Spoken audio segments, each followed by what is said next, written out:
Il y a des lignes qui nous séparent et d'autres qui nous rassemblent. Il y a les lignes qu'on écrit et celles qu'on fait bouger.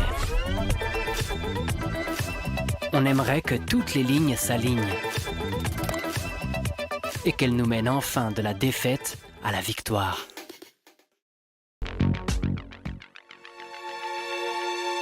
Agnès Varda aime les plages. Ces étendues immuables, ce sont elles qui la racontent le mieux.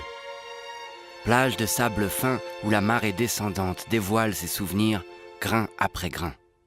Le grain du noir et blanc de ses premières photos, de ses premiers films, mais aussi le grain du temps qui s'est écoulé dans le sablier.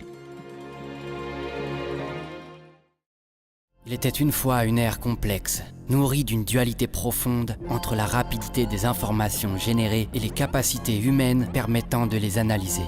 Il était une fois une période difficile, durant laquelle les générations avaient du mal à se comprendre, tellement leur mode de vie différait. Il était une fois un monde triste, où le mot luxe était devenu galvaudé et plus proche du capitalisme que du rêve.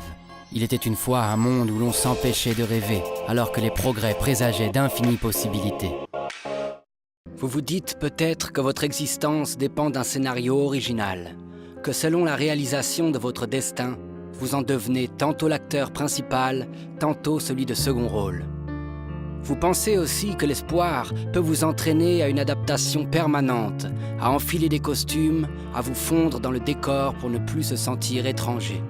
Que d'une simple photo, vous pourrez y faire naître l'animation, et que le montage de votre vie s'orchestre au premier son d'une musique originelle.